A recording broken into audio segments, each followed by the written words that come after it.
فاتحة.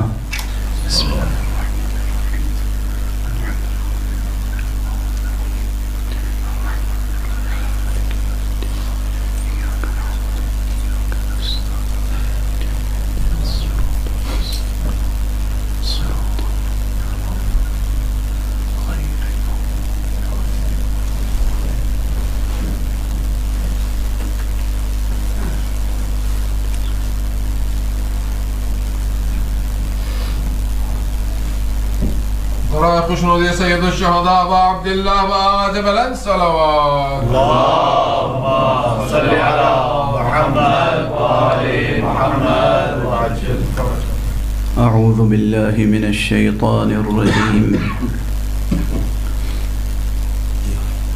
بسم الله الرحمن الرحيم. الحمد لله رب العالمين، والصلاة والسلام على أشرف الخلائق أجمعين،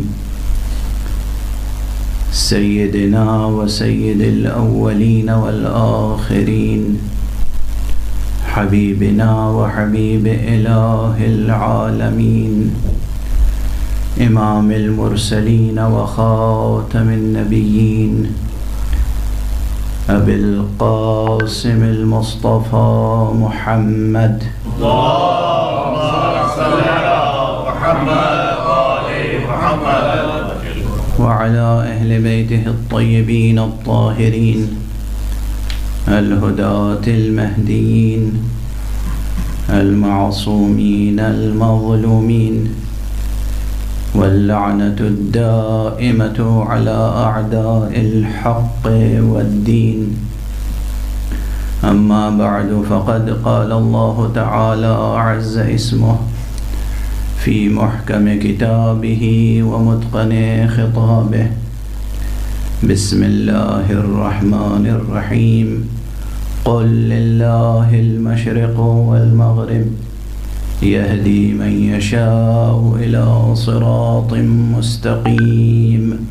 صدق الله العلي العظيم.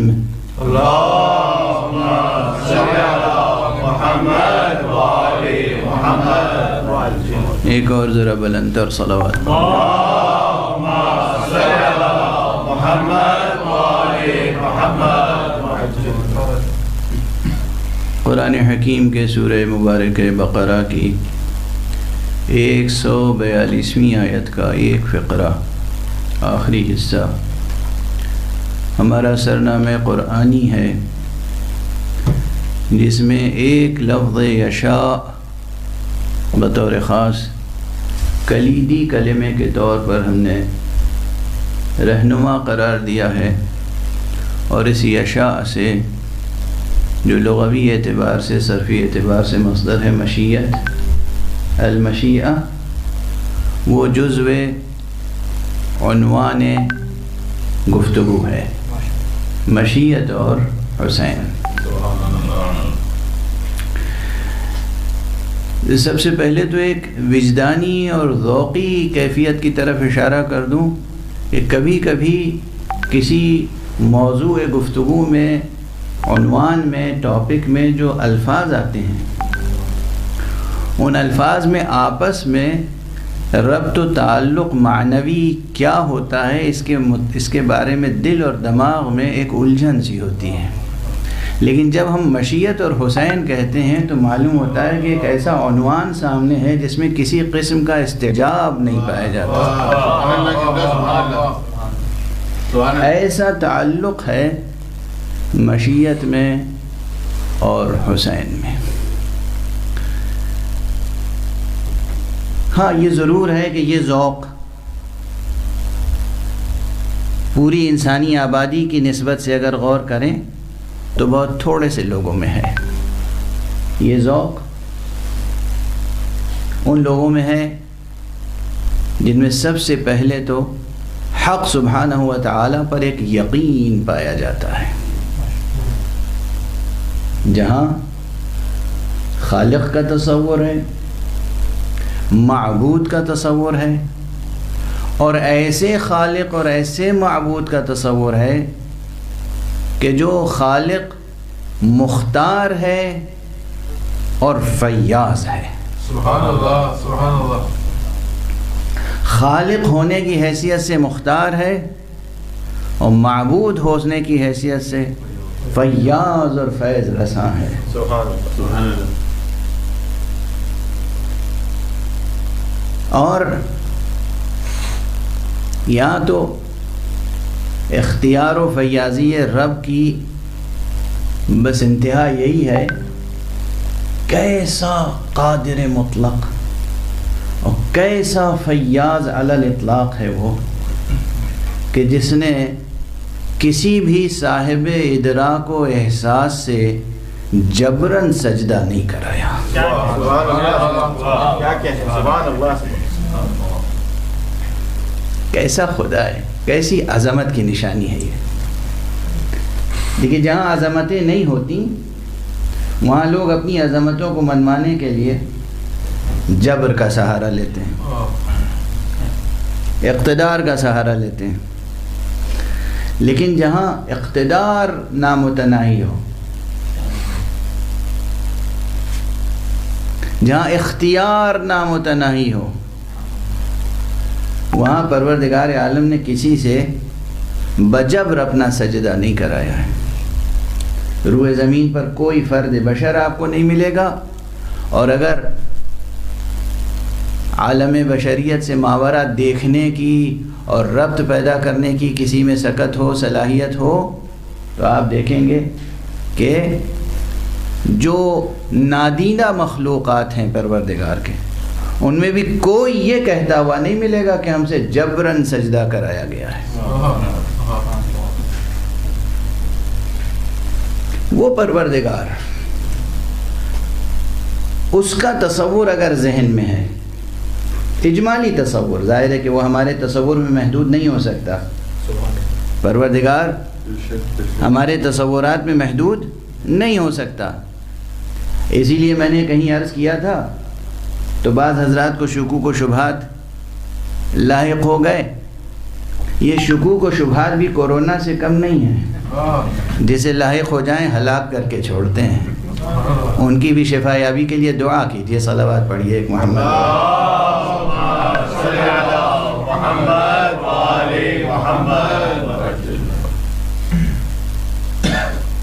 بہت سادہ سا مسئلہ تھا، میں دوبارہ اسے وضاحت سے عرض کر رہا ہوں.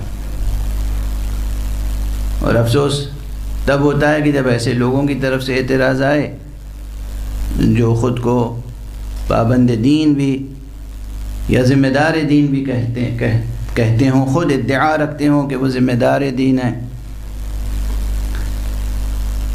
تصور پہ بات آ گئی کہ جو میں نے کہا کہ خالق کا تصور کے یہ معنی نہیں ہے کہ واقعاً کوئی تصور ہوگا آپ کے ذہن میں. خالق کا یقین، خالق کے ہونے کا یقین، ایک ایسے خالق کے ہونے کا یقین جو خالق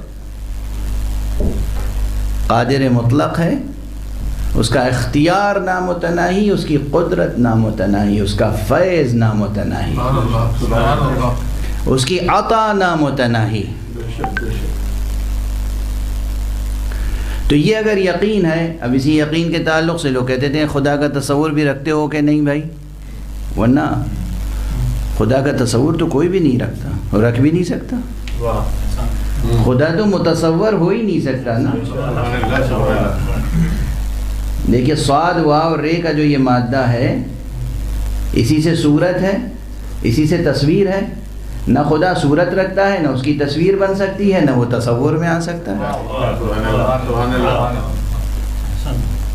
خدا کوئی ہماری جیسی صورت تو نہیں رکھتا.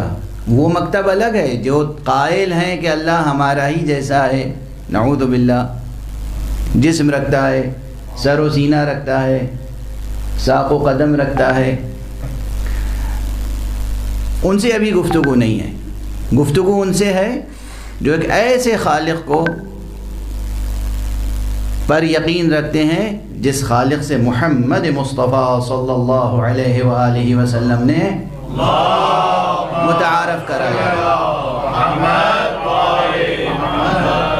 جس خالق کا تعارف ہم سے انبیاء نے کرایا ہے، پیغمبر خاتم نے کرایا ہے، اور امیر المومنین علی ابن ابی طالب علیہ السلام نے کرایا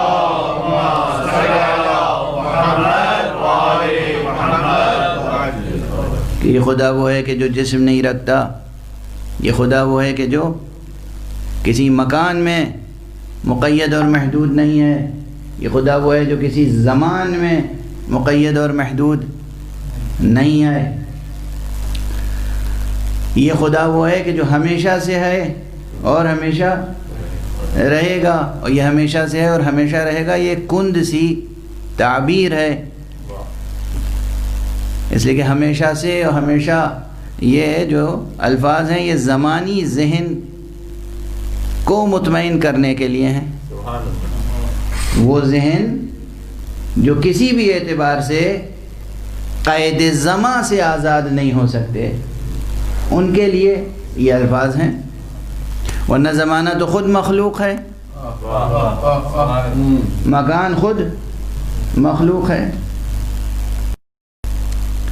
اب دیکھیے بات ایسے ہی چلتی جائے تو کہاں تک پہنچے گی کہ واقعاً معرفت حق سبحانہ و تعالیٰ کتنی مشکل ہے۔ جو اکثر کہتا ہوں، اب یہ جملہ میں کیا کروں، کہنا پڑتا ہے بار بار، ہمارا اللہ وہ ہے کہ جس کا انکار ممکن نہیں ہے اور اقرار آسان نہیں ہے۔ مشکل ہے، بہت مشکل۔ یہ دو فقرے یاد رکھیے گا، انکار تو ممکن نہیں ہے، کوئی یہ کہہ سکے نہیں کوئی خالق نہیں ہے، ممکن نہیں ہے، دیوانہ ہوگا جو کہے گا کوئی خالق نہیں ہے۔ انکار ممکن نہیں ہے، اقرار مشکل ہے، اس لیے کہ کیسے کس چیز کا اقرار کیا جائے، بس یہ کہہ سکتے ہیں ہے۔ ساری بحثیں پھر صفات میں آ جاتی ہیں، ساری بحثیں صفات میں آ سکتی ہیں، یہاں تک کہ یعنی نہ اس کی ذات ہماری محدود عقلوں میں آ سکتی ہے، نہ اس کے اسماء ہماری محدود عقلوں میں آ سکتے ہیں، نہ اس کی صفتیں ہماری محدود عقلوں میں آ سکتی ہیں، نہ اس کے افعال ہماری محدود عقلوں میں آ سکتے ہیں۔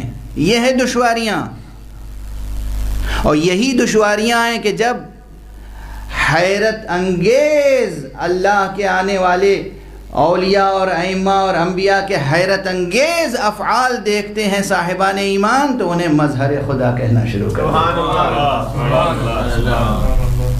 اور اس وقت آپ کسی کا گریبان پکڑ لیجئے اور کفر کے فتوے دیجئے تو بڑی مشکل ہے۔ جو ان کو مظہر خدا کہتا ہے وہ کبھی مشرک اور کافر ہو نہیں سکتا، ممکن نہیں۔ یہ کند سی تعبیریں ہیں۔ بہرحال جیسے میں عرض کر رہا تھا کہ زمان تو اس کی مخلوق ہے، مکان مخلوق ہے۔ خود قرآن مجید میں کہا ہے اللہ سبحانہ و تعالیٰ نے کہ حیات بھی اس کی مخلوق ہے اور موت بھی اس کی مخلوق ہے۔ تو یہ حیات جو ہمیں آپ کو حاصل ہے، الذی خلق الموت والحیات، تو وہ خالق موت بھی ہے، خالق حیات بھی ہے، تو موت بھی مخلوق ہے، حیات بھی مخلوق ہے، تو وہ کون سی حیات سے حی کہلاتا ہے؟ خوف ہمارے یہاں اللہ حی ہے یا نہیں؟ اللہ حیات رکھتا ہے یا نہیں؟ وہ حی ہے، حیات رکھتا ہے۔ یہ حیات مخلوق ہے یا خالق، یا جزو ذات یا زائد بر ذات؟ تو وہ حیات جو صفت ذات حق سبحانہ و تعالی ہے، اس کا بھی ہماری کوتاہ عقلیں تصور نہیں کر سکتی۔ وہ قدرت جو حق سبحانہ و تعالی رکھتا ہے، ہماری ناقص عقلیں اس کا ادراک نہیں کر سکتی۔ بس یہی ہے کہ اس کا انکار نہیں کر سکتے، اعتراف مشکل ہے، یعنی تشبیہ بھی نہیں دے سکتے، اور یہ بھی نہیں کہہ سکتے کہ ہم نہیں مان سکتے۔ نہ تعطیل ہے نہ تشبیہ، نہ عقل کو بالکل معطل کر سکتے ہیں، اور نہ اپنی ناقص عقل کا سہارا لے کر اس کو کہیں تشبیہ دے سکتے ہیں۔ ہم یہ نہیں کہہ سکتے کہ اللہ جو ہے محمد مصطفیٰ جیسا ہے، نعوذ باللہ، کفر ہوگا، شرک ہوگا، نہیں کہہ سکتے۔ محمد مصطفیٰ صلی اللہ علیہ وآلہ وسلم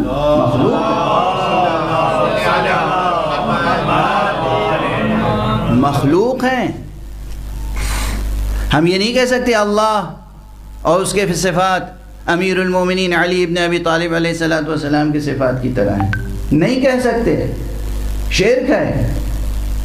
ہم نہیں کہہ سکتے، شرک ہے اگر ہم کہیں۔ وہ اگر ان کو کہہ دے کہ ان کا چہرہ ہمارا چہرہ ہے اور ان کی آنکھیں ہماری آنکھیں ہیں اور ان کا ہاتھ ہمارا ہاتھ ہے، یہ اس کو اختیار ہے، یہ اس کی عنایت ہے، اس کی طرف سے فضیلت ہے، اس کی طرف سے منقبت ہے، اور پھر اس منقبت کا انکار پھر کفر ہو جائے گا۔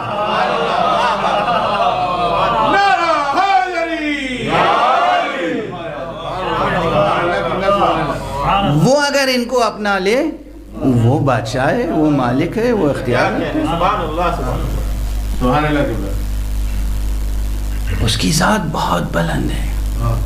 اور اسی لیے میں عرض کرتا ہوں کہ بعض وقت بعض فضائل کے نکات یا عناوین کا انکار وہ لوگ کرتے ہیں جن کا خود تصور توحید کمزور ہے۔ خالق متعال بہت بلند ہے، ضرورت ہے واقعاً کہ توحید حق صمدی پر مسلسل گفتگویں کی جائیں، اور خود یہ گفتگو مشیت اور حسین یہ صفات حق سے متعلق ہے، چونکہ مشیت کیا ہے؟ صفات حق میں سے مشیت ایک وہ امر ہے جو حق سبحانہ و تعالی سے متعلق ہے۔ کل میں نے عرض کیا تھا جو کچھ اس کو آگے بڑھانے سے پہلے یہ گفتگو آگے بڑھا لوں کہ جن کے پاس یقین ہے ایسے خدا کا، جو مختار ہے اور اس کا اختیار نامتناہی، جو قادر ہے اور اس کی قدرت نامتناہی، جو ارادہ رکھتا ہے، جو چاہتا ہے کرتا ہے، اور جو وہ نہیں چاہتا وہ ہو نہیں سکتا، اور جو وہ چاہتا ہے کہ ہو کوئی اس میں رکاوٹ ڈال نہیں سکتا۔ اگر ذہن میں یہ تصور ہے تو انہی ذہنوں میں لفظ مشیت آتا ہے۔ یہ لفظ مشیت کی معنویت کو کوئی اور درک نہیں کر سکتا۔ لفظ مشیت کی معنویت کو وہی ذہن درک کر سکتا ہے کہ جو ایسے خدا کا قائل ہے کہ جو چاہتا ہے کرتا ہے، جو وہ چاہے کہ ہو اس میں کوئی رکاوٹ نہیں ڈال سکتا، جو وہ چاہے کہ نہ ہو اسے کوئی کر نہیں سکتا۔ ایسے خالق کا جہاں تصور ہوگا وہاں بغیر کسی قیل و قال کے ذہن میں لفظ مشیت کی معنویت روشن ہوگی۔ اور یہ ایک عجیب بات ہے کہ جہاں لفظ مشیت کی معنویت روشن ہوگی ان ذہنوں میں جیسے ہی آپ نام گرامی حسین لیں گے وہ جیسے وجداناً تصدیق کریں گے کہ حسین کا ایک رشتہ ہے مشیت الہیہ سے۔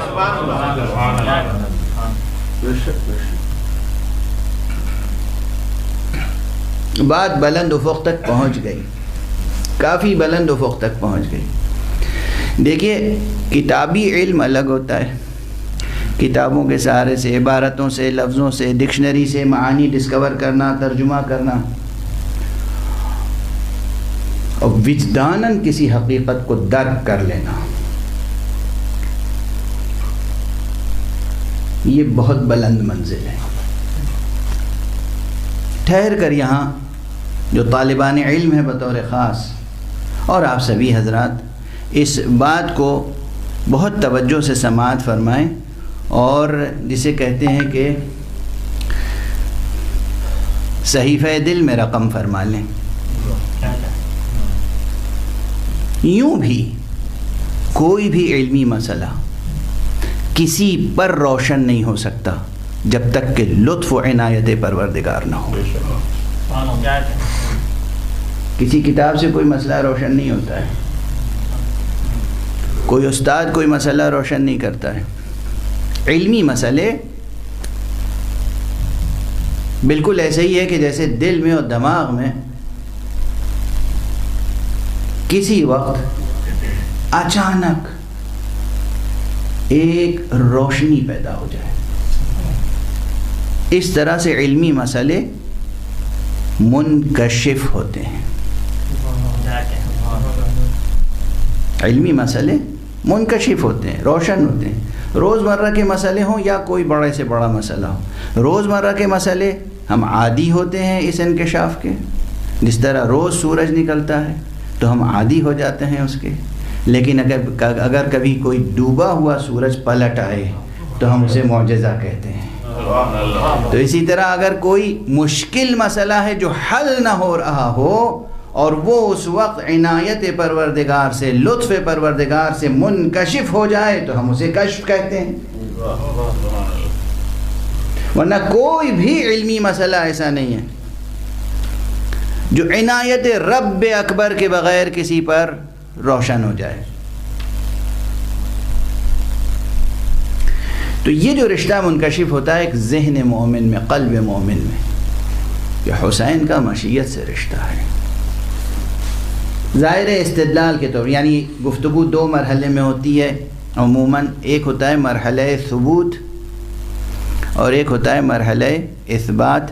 اب یہ دو ذرا مشکل ٹرمینالوجیز آ گئیں. آپ ایک درود پڑھیں تو میں اس کی وضاحت کر دوں. اللہم صلی علی محمد وآل محمد. اب بالکل ٹیکنیکل جو علمی مثالیں ہیں وہ تو اس وقت اب نہیں دوں گا، اصطلاحی مشکل ہے تو اب اس کی تفصیلات اور بھی مشکل ہوں گی. لیکن ثبوت اور اثبات کے معنی ہے کہ مثلاً کسی شخص میں، اب بالکل طالب علموں کو سمجھانے کے لیے ایک تقریبی مثال دے رہا ہوں. 10 بچوں نے خوب محنت کی، پڑھا لکھا، کوئی خاص کمپٹیشن ہے، ٹیسٹ میں بیٹھنا ہے. ان میں سے 10 کے 10 بچوں میں ہماری نگاہ میں صلاحیت ہے، سب نے محنت کی ہے. یعنی ان کے اندر یہ وصف، یہ صفت، یہ علم، یہ مہارت، یہ اسکل پیدا ہو گئی، وہ ہے ان کے اندر. ہم نے دیکھا انہوں نے بڑی محنت کی، تیاری کی، لیکن ابھی کمپٹیشن باقی ہے. اور ابھی واقعاً انہوں نے محنت ضرور کی، لیکن وہ مطالب، وہ مہارت کتنی ان کے نفس میں، ان کی ذات میں جاگزیں ہو سکے، کتنے راسخ ہوئے وہ مطالب، وہ معلومات کس قدر کلیئر ہیں ان کے ذہن میں، کتنا شفاف تصور ہے ان مطالب کا، یہ ہم ابھی بھی نہیں کہہ سکتے. پڑھا ہے، محنت کی ہے، مہارت پیدا کی ہے، مگر ہم کچھ کہہ نہیں سکتے.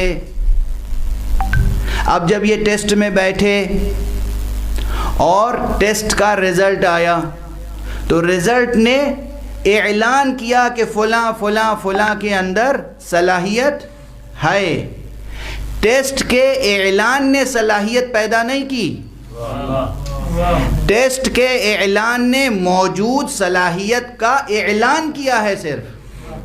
تو جو صلاحیت پہلے سے موجود ہے اسے کہتے ہیں مقام ثبوت، اور جو اعلان ہوتا ہے اسے کہتے ہیں مقام اثبات. اس اعلان کے ریفرنس سے ساری دنیا کہتی ہے، ثابت کرتی ہے کہ ان میں یہ چیز پائی جاتی ہے، ان میں یہ چیز پائی جاتی ہے، ان میں یہ چیز پائی جاتی ہے.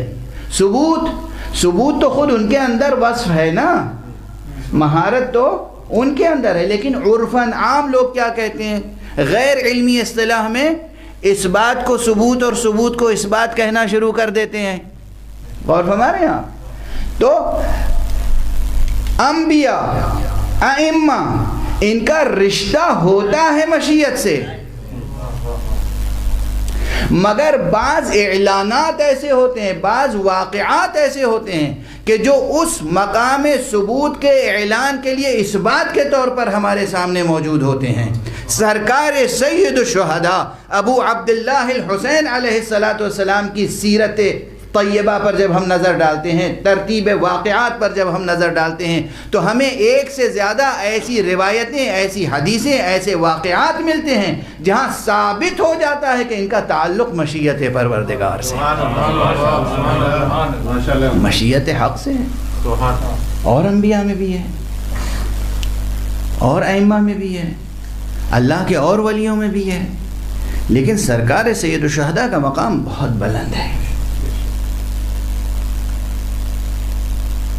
اب تھوڑا سا اور طالب علمانہ انداز سے ابتدائی جو خلا ہے پر کرتے ہوئے آگے بڑھیں۔ کل میں نے یہ بحث اٹھا دی تھی کہ آیا مشیت اور ارادہ دونوں مترادف ہیں یا نہیں، یعنی اگر ہم مشیت کا ترجمہ کریں تو ارادہ کریں گے یا کچھ اور بھی کر سکتے ہیں۔ تو اب یہ کبھی مجبوری ہوتی ہے کہ لفظ محدود ہوتے ہیں، الفاظ کی تعداد محدود ہے، معانی نامحدود ہیں۔ یوں بھی مثلا میں محسوس مثال دوں جو سب کو یاد رہ جائے، چھوٹے بڑے بچے بوڑھے جوان اور مرد عورتیں جو بہت علم کلام اور حکمت اور فلسفے سے الجھنے لگتے ہیں، لوگ روزمرہ کی گھریلو مثالیں دے دوں۔ بچے پیدا ہوتے ہیں اور بچوں کی تعداد زیادہ ہے یا ناموں کی؟ اگر الفاظ کی تعداد زیادہ ہوتی تو ایک نام کے کبھی ایک سے زیادہ فرد موجود نہ رکھتے۔ اچھے اچھے نام، اچھے اچھے الفاظ مٹھی بھر ہیں، تھوڑے سے ہیں، اس لیے معلوم ہوا کہ بہت سے لوگ ہیں دنیا میں جن کا نام مثلا احمد ہے، محمد ہے، محمود ہے، رشید ہے، راشد ہے، کوئی بھی نام لے لیں آپ، شکیل ہے، وسیم ہے، جسیم ہے، کوئی بھی لفظ ایک نام لیجئے اور پوچھے اس نام کے کتنے لوگ ہیں دنیا میں؟ بہت لوگ ہیں، اس نام کے بہت لوگ ہیں۔ کیوں؟ لوگوں کی تعداد زیادہ ہے، الفاظ اور ناموں کی تعداد کم ہے۔ محسوس مثال ہے نا، خود اپنے چھوٹے سے معاشرے میں دیکھیے، مہدی نام کے کتنے لوگ ہیں، حسین نام کے کتنے لوگ ہیں، حیدر نام کے کتنے لوگ ہیں؟ نام زیادہ ہیں اور کبھی کبھی یونیک نیمز تلاش کرنے میں محنت کرنی پڑتی ہے، وہ ایسا نام ہو جو کسی نے نہ رکھا ہو، اور ملتے ہی نہیں الفاظ محدود ہیں، اسماء محدود ہیں، اور افراد زیادہ ہیں ان سے نسبتاً۔ اسی طرح الفاظ محدود ہیں، معانی زیادہ ہیں، اور جب الفاظ محدود ہیں، معانی زیادہ ہیں، تو ایک ہی لفظ ایک سے زیادہ معانی کے لیے استعمال کرنا پڑتا ہے۔ یہ ہے مجبوری۔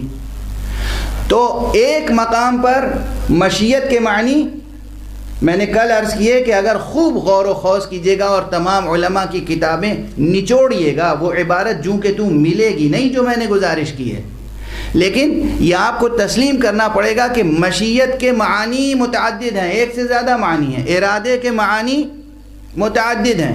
خود قرآن مجید میں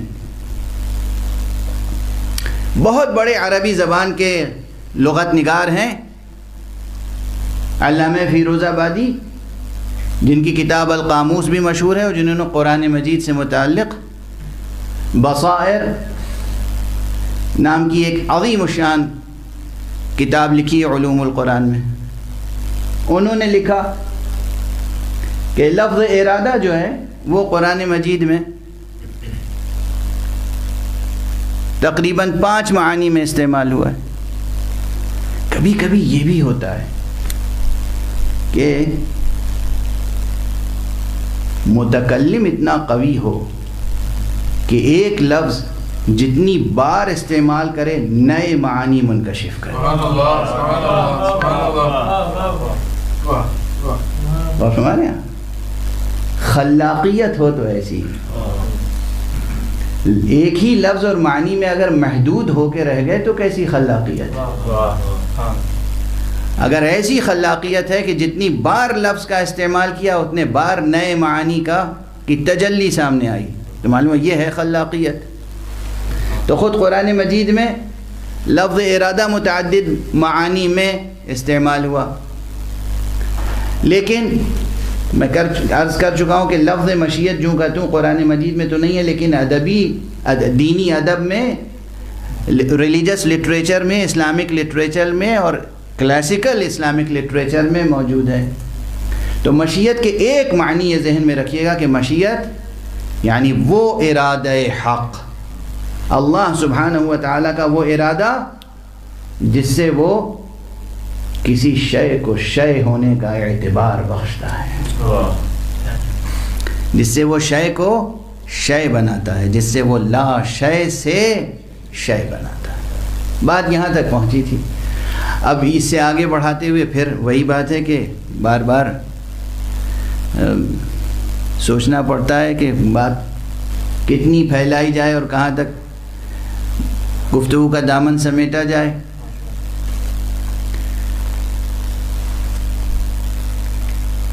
علماء و متکلمین کے درمیان یہ بحث ہے، فلاسفہ، حکماء اور علماء دین کے درمیان ایک یہ بحث ہے، دو گروہوں میں بٹے ہوئے ہیں۔ کچھ کہتے ہیں کہ حق سبحانہ و تعالیٰ نے لا شے سے شے کو پیدا کیا، اور کچھ کہتے ہیں کہ نہیں، حق سبحانہ و تعالیٰ نے لا شے سے شے کو پیدا نہیں کیا۔ اب یہ بحث ہے اور اس میں ایک دوسرے کی تکفیر بھی کرتے ہیں، یہ ان کو کافر کہتے ہیں، وہ ان کو کافر کہتے ہیں۔ میں عرض کرتا ہوں کہ جو شخص ارادتاً اپنے پورے ارادے سے، پورے شعور کے ساتھ، پورے اختیار کے ساتھ اعلان کرے کہ میں لا الہ الا اللہ محمد الرسول اللہ کہتا ہوں اور دل و جان سے قبول کرتا ہوں، اس کی تعریفات میں پھر کتنے ہی اختلافات ہو جائیں، آپ اسے دائرہ اسلام سے نکال نہیں سکتے۔ آپ لوگوں کو دائرہ اسلام میں داخل کرنے کے لیے آئے ہیں، نہ کہ خارج کرنے کے لیے۔ ہاں، وہ بدنصیب الگ ہوگا جو خود اعلان کفر کرے، لیکن جہاں صفات کی بحث ہو، معانی کی بحث ہو، دقیقہ سنجیاں ہوں، وہاں جلدی سے فتویٰ نہیں دے دینا چاہیے۔ تو یہ ہے مشکل۔ اب ظاہر ہے اگر کوئی شخص قائل ہے کہ لا شے سے شے خلق فرماتا ہے پروردگار، تو اس کے معنی یہ ہے کہ وہ اس بات کا قائل ہے کہ پروردگار کی قدرت نامتناہی ہے۔ اور اگر کوئی شخص کہتا ہے کہ نہیں، وہ شے ہی سے شے کو بناتا ہے، تو اس نے گویا قدرت کو متناہی و محدود کر دیا۔ اب یہ اعتبارات ہیں۔ یا مثلا ایک اور قول ہے، کہہ کے تیزی سے آگے بڑھ جاؤں،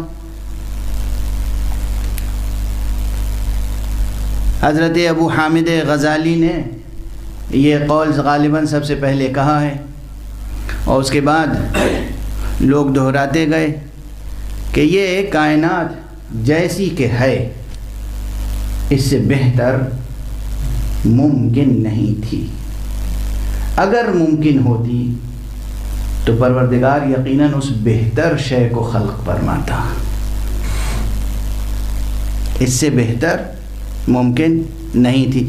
اس پر ایک بحث ہے، ایک قیامت برپا ہے، لیس فی الامکان احسن مما کان، اس پر ایک بحث ہے، چل رہی ہے۔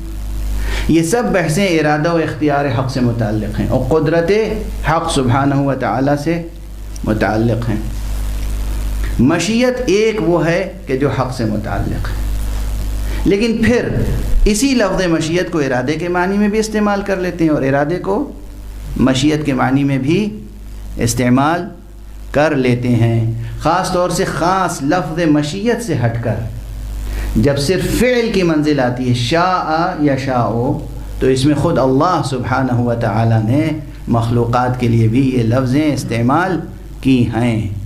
اور وہ آیتیں کسے یاد نہیں ہوں گی جہاں فرمایا گیا ہے وَمَا تَشَاءُونَ إِلَّا أَن يَشَاءَ اللَّهُ، اور تم تو کچھ چاہتے ہی نہیں ہو مگر وہ جو خدا چاہتا ہے۔ کب یہ الفاظ قرآن مجید کے ہیں؟ یہاں پر خود مفسرین میں خود یہ کتنے صاف الفاظ ہیں، وَمَا تَشَاءُونَ، تم کچھ نہیں چاہتے ہو، إِلَّا أَن يَشَاءَ اللَّهُ، مگر وہی چاہتے ہو جو خدا چاہتا ہے۔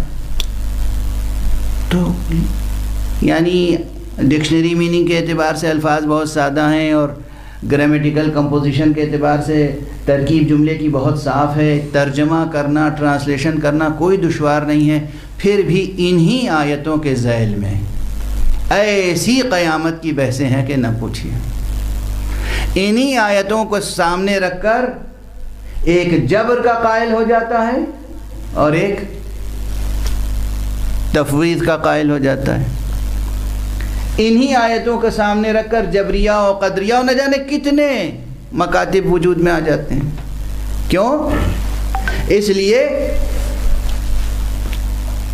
کہ وہ کہتے ہیں کہ صاف صاف آیت کہتی ہے کہ تم وہ چاہتے ہی نہیں ہو مگر وہ چاہتے ہو جو خدا چاہتا ہے، تو ہم جو کچھ چاہتے ہیں ہم کچھ نہیں چاہتے، وہی چاہتے ہیں جو خدا چاہتا ہے۔ اور نعوذ باللہ، دیکھیے یہ بحث ٹھہر کے یہاں پر یاد دلا دوں کہ لوگ کچھ معترض ہوتے ہیں اور کچھ مستفسر، یعنی کچھ اعتراض کرتے ہیں، کچھ سوال کرتے ہیں کہ آپ ایسی بحثیں لے کر ممبر پہ کیوں آتے ہیں؟ یہ تو خالص علمی بحثیں ہیں۔ یہ خالص علمی بحثیں ہونے کے باوجود ہر فرد بشر کی زندگی سے جڑی ہوئی بحثیں ہیں۔ یہ جبر و اختیار کی بحث ہر فرد بشر کی زندگی سے جڑی ہوئی ہے۔ قضاء و قدر کی بحث ہر فرد بشر کی زندگی سے جڑی ہوئی ہے۔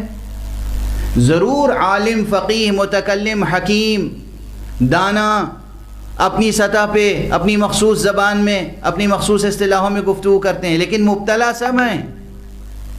ہر دل میں یہ درد ہے، اور اسی لیے شعراء مثلا طرح طرح سے لوگوں نے جبر کے فلسفے کو بہت شہرت دی۔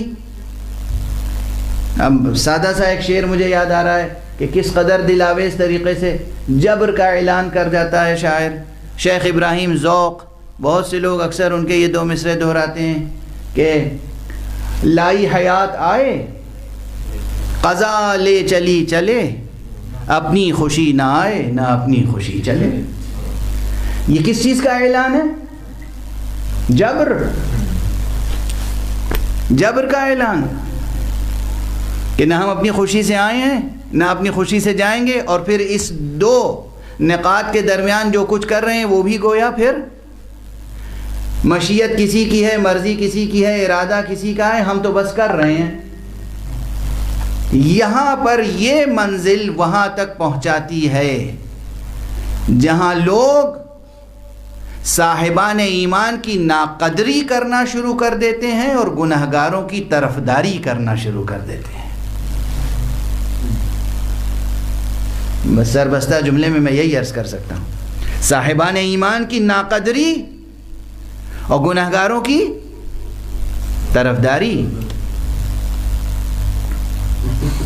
کھول کر کہہ دوں، ایسے بھی اپنے کو مسلمان کہنے والے ہیں جو یزید کا دفاع کرتے ہیں، اور نعوذ باللہ بعض تو عرفان اور تصوف کے پردے میں دفاع کرتے ہیں۔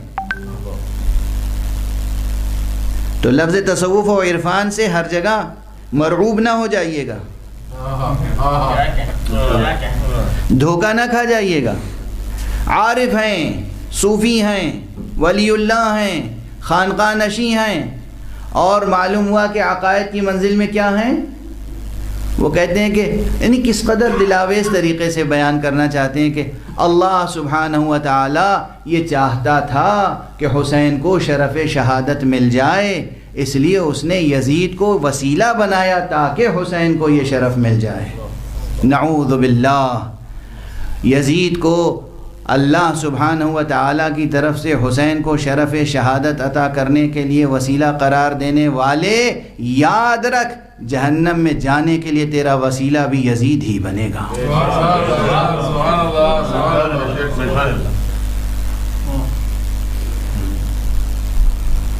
یہ ہے بہکا ہوا عرفان، بھٹکا ہوا تصوف۔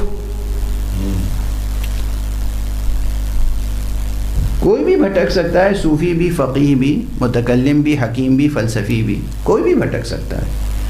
صراط مستقیم پر قدم ڈگمگائیں نہیں، اس کے لیے بڑے ریاض کی بھی ضرورت ہے، بڑی ادھر سے عنایت کی بھی ضرورت ہے۔ ایک صلوات پڑھ دیجئے محمد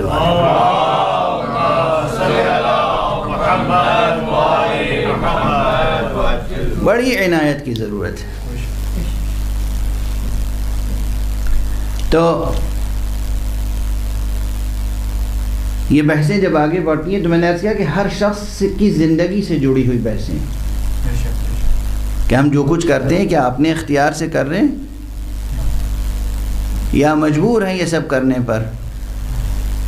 تو یقین رکھیے وجداناً آپ سب حضرات اپنے دل اور دماغ کی طرف رجوع کریں، خود وجداناً اپنے دل سے پوچھیں واقعاً آپ سے جب کوئی غلطی سرزد ہوتی ہے تو آپ کا دل اس غلطی کو غلطی کہتا ہے یا نہیں؟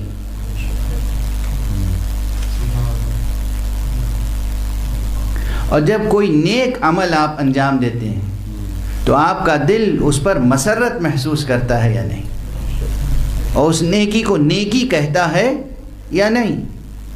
اگر یہ دل، آپ کا دل تو جھوٹ نہیں بولتا نا آپ سے، آپ دوسروں سے جو کچھ بھی بولتے ہوں، سچ بولتے ہوں یا جھوٹ بولتے ہوں، آپ کا دل آپ سے جھوٹ نہیں بولتا۔ تو آپ کا دل، آپ کا ذہن، آپ کا ضمیر جب نیک و بد میں فیصلہ کرتا ہے، تفریق کرتا ہے، فرق کرتا ہے، برائی کو برائی کہتا ہے، اچھائی کو اچھائی کہتا ہے، نیکی کو نیکی کہتا ہے، بدی کو بدی کہتا ہے، حسن کو حسن کہتا ہے، قبح کو قبح کہتا ہے، حسن کو اختیار کرنے کے لیے اس میں جذبہ پایا جاتا ہے، قبح سے بچنے کے لیے اس میں ایک مدافعت پائی جاتی ہے، یہ آپ کے اندر موجود ہے۔ اور آپ اسی طرح جب دوسروں کے عمل کو دیکھتے ہیں، دوسروں کے اعمال کو دیکھتے ہیں، تو کسی سے اگر اچھائی صادر ہوتی ہے تو اس کی ستائش کرتے ہیں، تعریف کرتے ہیں، پسندیدگی کا اظہار کرتے ہیں۔ کسی سے برائی ظاہر ہوتی ہے تو آپ اس سے ناپسندیدگی کا اظہار کرتے ہیں۔ اگر آپ کی فطرت میں یہ چیز موجود ہے تو پھر آپ کس طریقے سے کہہ سکتے ہیں کہ ہم مجبور محض ہیں؟ کس طریقے سے کہہ سکتے ہیں؟ وجداناً خود اپنی ذات میں ڈوب کر یہ معنی کشف کریں کہ آپ کسی برائی سے بچ سکتے ہیں یا نہیں۔ کیا کہتا ہے آپ کا دل؟ گناہ کرنے کے بعد بھی دل ملامت کرتا ہے کہ میاں یہ نہ کرتے تو اچھا تھا؟ ہوتا ہے یا نہیں یہ تجربہ؟ اور محسوس کرتے ہیں یا نہیں کہ ہاں ہم نہ کرتے تو اچھا تھا؟ تو یہ طبیعت میں برائی سے رکنے کی استعداد اور صلاحیت بھی موجود ہے، ذات میں، فطرت میں، آپ کے اندر، اور اچھائی کو انجام دینے کی صلاحیت بھی موجود ہے۔ جب آپ کے اندر کسی چیز کو اختیار کرنے اور کسی چیز کو ترک کرنے کی صفت اور صلاحیت اور استعداد موجود ہے تو پھر آپ اپنے آپ کو مجبور محض کیسے کہہ سکتے ہیں؟ ممکن نہیں ہے کہ آپ اپنے کو مجبور محض کہیں، ممکن نہیں۔ جناب والا میں وقت تیزی سے گزرتا جا رہا ہے، مگر ایک بات کہنے کا جی جاتا ہے، آپ تو انسان ہیں، بشر ہیں، اشرف المخلوقات ہیں۔ میں تو کہتا ہوں چلیے جنگلوں میں چلیے یا گھروں میں جانوروں کو پال کے دیکھیے،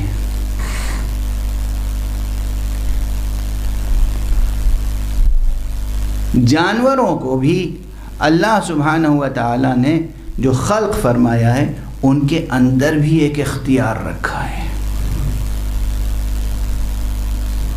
وہ جانور جو جنگلوں میں رہنے کے عادی ہیں انہیں آپ لا کے گھر میں لاکھ باندھیں، لاکھ خاطر کریں، لاکھ مدارات کریں، جب تک گلے میں زنجیر رہے گی یا وہ بندھے رہیں گے، پنجڑے میں بند رہیں گے، وہ آپ کے پاس رہیں گے۔ ذرا سا انہیں چھوڑ دیجئے، کھول دیجئے دروازہ، وہ فوراً جنگل کی راہ لیں گے۔ یہ ان کا اختیار ہے جو عمل کر رہا ہے، ان کا اختیار ہے۔ اللہ نے جہاں کے لیے انہیں بنایا ہے وہ وہاں کی راہ لے لیتے ہیں۔ یہ آپ کی اور ہماری بد نصیبی ہے کہ ہمیں جہاں کے لیے بنایا ہے وہاں کی راہ ہم بھول جاتے ہیں۔ بس مثالیں دے کر ہی گفتگو کو اب آگے بڑھا رہا ہوں۔ اس لیے کہ خالص علمی اصطلاحوں میں تو پھر وقت صرف ہوگا. ہمیں جہاں کے لیے بنایا ہے ہم وہاں کی راہ بھول جاتے ہیں. کوتاہیاں ہوتی ہیں، غفلتیں ہوتی ہیں. یہ غفلتیں ہیں، کوتاہیاں ہیں، جبر نہیں ہے. حق سبحانہ و تعالیٰ نے انسان کو بہت بلند ترین منزلوں کے لیے پیدا کیا ہے. اس کی مشیت سے متعلق یہ بات ہے کہ انسان کمالات تک پہنچے اور انسان ایسی عبادت کرے کہ وہ بہشت کا مستحق بن جائے. یہ اس کی مشیت ہے. اس کی مشیت یہ نہیں ہے کہ انسان جہنم میں جائے.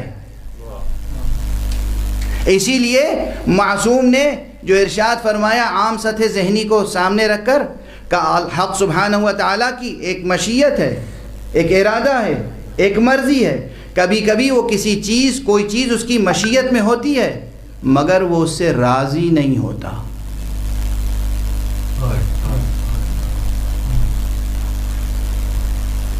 ممکن ہے کہ چند دقیقے زیادہ صرف ہو جائیں، لیکن آج ایک مثال اور دے دوں. ایک صلوات پڑھیے محمد وعلی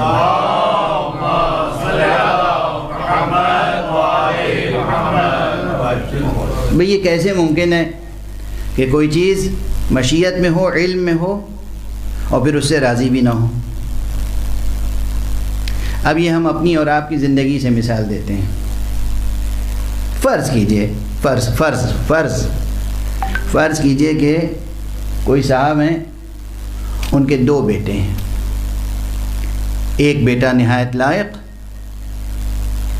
ایماندار، دیانتدار، اطاعت شعار، اور ایک بیٹے کے بارے میں انہیں پتہ چل گیا ہے کہ یہ جھوٹ بھی بولتا ہے اور خیانت بھی کرتا ہے. جب ہم پیسے دیتے ہیں کوئی چیز منگانے کے لیے تو وہ ملتی ہے چیز جتنے کی وہ قیمت دگنی بتاتا ہے اور باقی پیسے رکھ لیتا ہے. علم ہو گیا، یہ یقین ہے. ٹھیک ہے، اب انہیں کرنا یہ ہے کہ اس کی تربیت کرنی ہے. تربیت کرنے کے لیے کبھی کبھی اس طرح بچے جھوٹ بولنے لگتے ہیں کہ آپ لاکھ کہیے بیٹے سچ بتا دو، وہ نہیں بتاتے.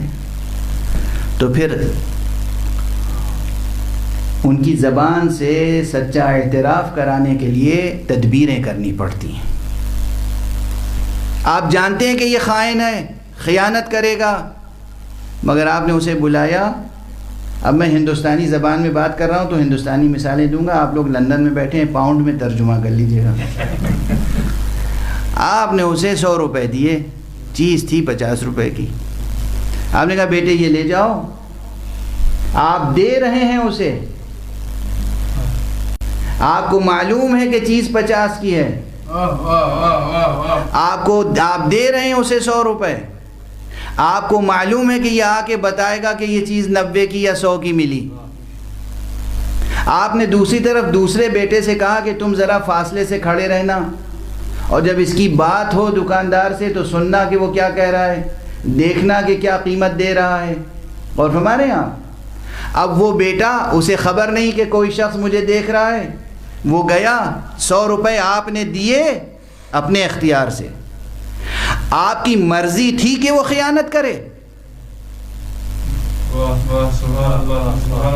علم تھا خیانت کرے گا، مرضی تھی کہ خیانت کرے. مشیت کیا تھی درمیان میں؟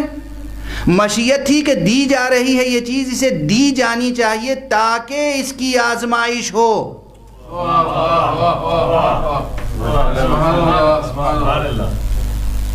خدا کا شکر ہے کہ ذہن ساتھ ساتھ چل رہے ہیں. علم تھا کہ یہ خائن ہے، علم تھا کہ قیمت کتنی ہے، دیا قیمت سے زیادہ علم رکھنے کے باوجود. خیانت پر راضی نہیں تھا، معلوم تھا خیانت کرے گا، اور اس لیے دیا کہ مشیت یہ تھی کہ اس کی آزمائش ہو، اور اس کی ہدایت کے لیے دوسرے بیٹے کو بھیجا کہ تم اس کے عمل پر گواہ رہنا. اگرچہ اس بیٹے کو خوف بھی تھا کہ یہ کہیں ایسا نہ ہو قابیل کی طرح مجھے قتل کرنے کے در پہ ہو جائے. یہ بیٹا جو گیا ہے اللہ کے مشن، یہ بیٹا جو گیا ہے آپ کے مشن پر تاکہ اس کی غلط کاریوں کو پکڑے، نیکوکار کی نیکی پر گواہی دے، دکاندار کی نیکی پر گواہی دے کہ اس نے قیمت زیادہ نہیں لی ہے، اس بیٹے کی غلطی پر گواہی دے کہ اس نے غلط کاری کی ہے، اس نے خیانت کی ہے، وہ بیٹا جزء مشیت ہے۔ سبحان اللہ سبحان اللہ سبحان اللہ، وہ نظام مشیت کا حصہ ہے۔ علم ہے کہ خطا ہوگی، مشیت یہ ہے کہ آزمائش کی جائے، اس خطا سے راضی نہیں ہے اور اس کی قربانی پر اپنی رضا قربان کر دیتا۔ ایک صلوات پڑھ دیجئے محمد و آل محمد۔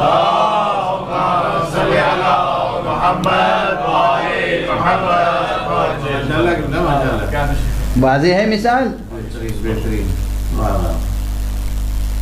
بس دنیا میں اللہ کو معلوم تھا کہ فرعون ایسا کرے گا تو اقتدار کیوں بخشا، اور اللہ کو معلوم تھا کہ نمرود یہ کرے گا تو اقتدار کیوں دیا، اللہ کو معلوم تھا کہ یزید ایسا ہوگا تو ایسے اسباب ہی کیوں فراہم ہوئے کہ وہ تخت حکومت تک پہنچ گیا۔ یہ سب جبریہ اقوال ہیں، اور یہ سب ایسے جبریہ اقوال ہیں جو سیاست جبر نے کہلوائے ہیں۔ سیاست جبر، واہ واہ واہ۔ اللہ کو معلوم ہے کہ انسان خطا کار ہے، لیکن اللہ نے اپنے معصوم بندوں کو جزء مشیت بنا کے بھیجا ہے، امانت دار مشیت بنا کے بھیجا ہے۔ ہماری مشیت یہ ہے کہ ان کی آزمائش ہو، نیکوں کو کی آزمائش ہو، بدوں کی آزمائش ہو، نیکوں کو ان کا صلہ ملے، بدوں کو ان کی سزا ملے، اور جو اس سلسلے میں مصیبتیں برداشت کریں گے، جو اس سلسلے میں مشکلات برداشت کریں گے، قانون حق کو نافذ کرنے کے لیے، مصلحت پروردگار کی حفاظت کی خاطر، ان کا تعلق براہ راست مشیت رب سے ہوگا۔ بس اگر یہ بات سمجھ میں آ گئی تو تمام معصومین کی زندگیوں میں بہت سے واقعات کے اسرار کھل جائیں گے۔ معلوم تھا کہ یہ اس طرح سے ہونے والا ہے تو کس طرح سے عمل انجام دیا اور اقدام کیا، جو مسلسل آپ ماہ محرم میں سنتے ہیں، اور جب بھی تذکرہ امام حسین علیہ السلام کا ہوتا ہے تو آپ سنتے ہیں کہ جب مدینے سے چلے تو سرکار سید الشہداء کو روکنے والوں نے روکا۔ اب یہاں پر ایک وضاحت کرتا چلوں، تاریخی حیثیت سے وضاحت ہے، تعلق اس کا کلامی مباحث سے بھی ہے کہ روکنے والوں نے روکا، مگر کوئی ایک مثال سوائے مروان کے اور کوئی ایک مثال نہیں ملتی کہ کسی نے یہ جرأت کی ہو، جسارت کی ہو، یہ ہمت کی ہو کہ امام حسین سے کہتا کہ آپ یزید کی بیعت کیوں نہیں کر لیتے۔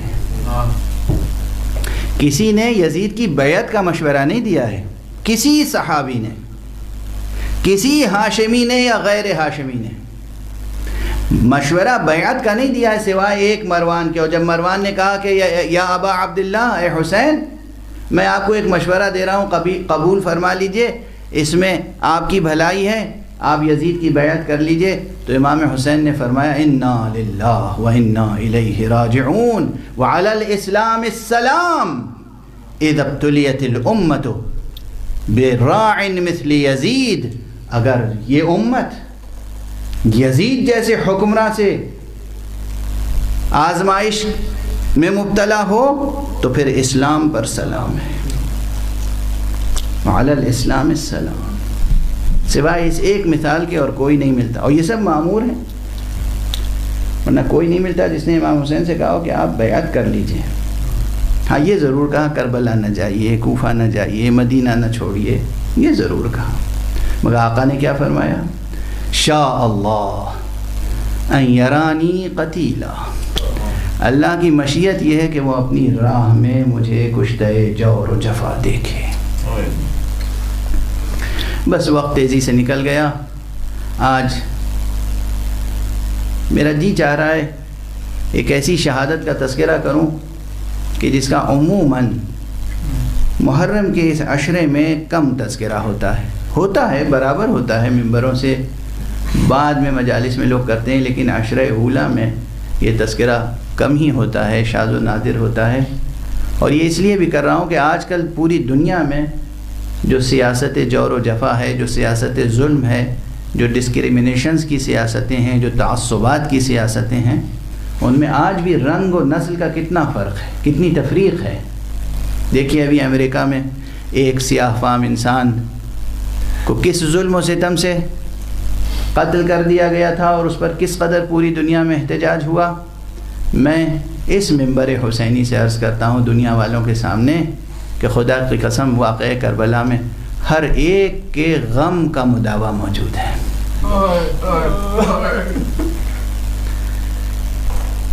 واقعہ کربلا ایک ایسا تاریخی اور عظیم معجزہ ہے کہ اس میں ہر ایک کے لیے اس کے غم کا مداوع موجود ہے۔ کربلا میں ایک سے زیادہ ایسے سیاہ فام افراد تھے جو حسین علیہ السلام پر قربان ہوئے ہیں۔ ان میں سے ایک وہ جواں مرد شخص ہے، جوان نہیں، جواں مرد، جس کا نام جون ہے، سیاہ فام ہے، حبشی ہے۔ یہ حضرت ابو ذر کے غلام ہوا کرتے تھے۔ حضرت ابو ذر نے جناب امام حسین علیہ السلام کی غلامی میں دیا، جناب امام حسین نے حضرت امام زین العابدین علیہ السلام کی غلامی میں دیا، اور یہ اہل بیت کے ساتھ ساتھ رہے، غلام تھے۔ اور وہ بھی یہ یاد رکھیے گا کہ غلام نہیں کر کے نہیں رکھا تھا، غلام بنا کر نہیں رکھا تھا، امام حسین نے آزاد کر دیا تھا، لیکن ان کا آقا آپ نے آزاد کر دیا ہے مگر میں چھوڑوں گا نہیں آپ کا دروازہ، آپ کا دامن چھوڑوں گا نہیں، آپ کا در چھوڑوں گا نہیں، آپ کا گھر چھوڑوں گا نہیں، آپ کی خدمت سے جدا نہیں ہوں گا، میں آپ کی خدمت میں رہوں گا۔ آقا حسن کی خدمت کی، آقا حسین کی خدمت کی، آقا سید سجاد کی خدمت کی، اور کربلا تک آ گئے۔ روز عاشوراء جب بہت سے اصحاب شہید ہو گئے تو یہ سیاہ فام، یہ غلام ابن غلام، یہ آیا اور آقا کے سامنے کہا ابا عبداللہ یا ابن رسول اللہ، اے رسول زادے، اے فرزند رسول، کیا اجازت ہے کہ میں بھی جا کر آپ کی طرف سے جہاد کروں اور جام شہادت میں مجھے بھی نصیب ہو جائے؟ امام حسین علیہ السلام نے جملہ فرمایا ہے، تمام مورخین نے لکھا ہے یہ جملہ، یاد رکھیے، سنیے کیا فرمایا۔ کہا دیکھو تم تو ہمارے ساتھ اس لیے تھے تاکہ زندگی کی نعمتیں تمہیں میسر رہیں۔ دیکھیے بڑوں کے ساتھ غلام طبقہ کس لیے ہوتا ہے؟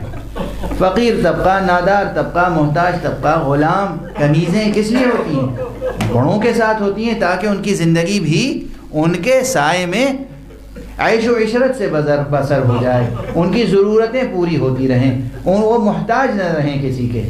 کہا تم تو اچھے وقتوں کے لیے آئے تھے، تم تو اس لیے آئے تھے، اب ہم یہ نہیں چاہتے کہ تم ذبح ہو جاؤ، تم قتل ہو جاؤ، تم آزاد ہو جاؤ، اور راستہ بھی بتایا کہ تم اس طرح بچ بچ کے نکل جاؤ، تم محفوظ رہو گے۔ یہ ہماری جان کے دشمن ہیں، تم سے کوئی سروکار نہیں ہے انہیں۔ ایک مرتبہ اس غلام نے تڑپ کے کہا آقا اچھے وقتوں میں تو ہم آپ کے ساتھ رہیں، اور جب کوئی سخت وقت پڑے تو ہم چھوڑ کر چلے جائیں، یہ بے وفائی مجھ سے نہیں ہو سکتی، یہ بے وفائی مجھ سے نہیں ہو سکتی۔ حضرت جون نے، ہاں حضرت جون نے اس کے بعد چند جملے کہے ہیں، یہ تقریباً تمام مورخین نے کہا یا ابن رسول اللہ ان لونی لاسود وان ریحی لنتن وان حسبی ونسبی للئیم، یا ابن رسول اللہ تنفس علی بالجنہ، اے فرزند رسول میرا رنگ سیاہ ہے، میری بو ناگوار ہے، میرے جسم سے بدبو آتی ہے، میرے چہرے کا رنگ، میری جلد کا رنگ سیاہ ہے، اور میرا حسب و نسب بہت پست حسب و نسب ہے۔ آقا بس تفضل فرمائیے، ایک عنایت فرمائیے کہ میں بھی جنت کا مستحق ہو جاؤں۔ پہلے تو التجا کے لہجے میں کہا، اور اس کے بعد ایک عزم کا اظہار کیا قسم کھا کے، واللہ یا ابن رسول اللہ یا ابا عبداللہ لن افارقک، میں آپ کو کبھی نہیں چھوڑوں گا حتی یختلط دمی بے دمک، یہاں تک کہ میرا خون آپ کے خون کے ساتھ شامل ہو جائے۔ عزم کا اظہار۔ آقا کی آنکھوں میں آنسو ڈبڈبا آئے، آقا نے اجازت دی، جاؤ جون جاؤ۔ اور چند مواقع ایسے ہیں کربلا کی جنگ میں جہاں آقا حسین لاشوں پر گئے، ہر ایک کی لاش پہ نہیں پہنچ پائے ہیں بعض مورخین کے نزدیک، بعض مورخین کے نزدیک چند خصوصی مواقع ہیں جب آقا لاشوں تک پہنچے ہیں، اور ایسے تو بہت ہی نادر صرف 3 موقع ہیں جب آقا نے کسی شہید کے رخسار پر اپنا رخسار رکھ دیا۔ ذرا تصور کیجئے، فرزند رسول، صبت من الاسباط، حسین ابن علی، حجت اللہ، انسان کامل، امام برحق، وہ انسان نوری، وہ انسان نورانی، وہ امام برحق، اور یہ غلام سیاہ جب یہ ریگ گر میں کربلا پر ایڑیاں رگڑ رہا تھا اور کہہ رہا تھا علیک منی السلام یا ابن رسول اللہ، اے فرزند رسول آپ پر میرا آخری سلام ہو، تو آپ خود اس کے جسد تک پہنچے، جھکے اور اس کے رخسار پر اپنا رخسار رکھا، اور جب اس نے خنکی محسوس کی تو آنکھیں کھولی، دیکھا آقا کا چہرہ اور میرے چہرے کے ساتھ ہے۔ اس نے یہ دعائیں سنی، امام دعائیں دے رہے تھے، پروردگار اس کے چہرے کو نورانی فرما، پروردگار اسے خوشبو عطا فرما، اس کے جسم سے خوشبو آئے، پروردگار اسے جنت نصیب فرما، پروردگار اسے آخرت میں ہم محمد اور آل محمد کے ساتھ شمار فرما۔ اس نے یہ دعائیں سنی اور آنکھیں بند کی، دنیا سے رخصت ہوا۔ اس کے بعد مورخین نے یہ بھی لکھا ہے امام معصوم کی دعا کی تاثیر کہ جب بنی اسد دفن کرنے کے لیے آئے ہیں 11 محرم کو اور باعجاز حضرت امام زین العابدین تشریف لائے ہیں، تو بنی اسد نے بھی یہ دیکھا، امام زین العابدین نے بھی دیکھا کہ ایک ایسا لاشا ہے کہ جس کا چہرہ چمک رہا ہے، اس کے چہرے سے گویا نور ساطع ہو رہا ہے۔ قریب گئے تو مشک سے زیادہ بہتر خوشبو محسوس ہو رہی ہے۔ امام نے فرمایا جانتے ہو یہ کون ہے؟ یہ جون غلام ابو ذر ہے، یہ غلام حبشی، یہ غلام سیاہ جسے آقا امام ابو عبداللہ الحسین نے دعائیں دی تھیں، جس کے رخسار پر فرزند رسول نے اپنا رخسار رکھا تھا۔ انا للہ و انا الیہ راجعون، رضا بقضائہ و تسلیما لامرہ۔ پروردگار ہمیں علوم قرآن اور معارف اہل بیت سے آشنا فرما۔ معبود پروردگار اس روئے زمین پر تمام انسانوں کے درمیان ہر طرح کی ناروا تفریق کو مٹا دے۔ پروردگار تمام گوروں اور کالوں پر کرم کرنے والے دنیا سے اس طرح کی تفریقوں کو مٹا دے۔ پروردگار دنیا سے ہر طرح کی برائی کو مٹا دے۔ پروردگار معبود ہر آئی ہوئی بلا اور مصیبت اور بیماری کو دور فرما۔ پروردگار کرے عرض کو ایسا پاک و پاکیزہ اور روشن فرما دے کہ تیرا ولی آخر اس پر اپنا قدم رکھ سکے۔ پروردگار ہماری عزاداریوں کو قبول فرما۔ پروردگار ہماری ان عزاداریوں کو آقا امام حسین کی طرف ہجرت کے ہمارا قدم قرار دے۔ پروردگار اسے ہماری طرف سے تجدید بیعت حق قرار دے۔ پروردگار دنیا میں مسلمان ممالک اور معاشروں کے زمام اقتدار ظالموں اور جابروں کے ہاتھوں سے چھین لے۔ پروردگار عدل و انصاف کی حکومت قائم فرما۔ معبود وارث حسین فرزند زہرا کو اذن ظہور عطا فرما اور ان کے ہاتھوں سے اپنی رافت و رحمت و عدالت کا پرچم لہرا دے۔ ماتم حسین یا حسین یا حسین Ya Hussein, Ya Hussein, Ya Hussein, Ya Hussein, Ya Hussein.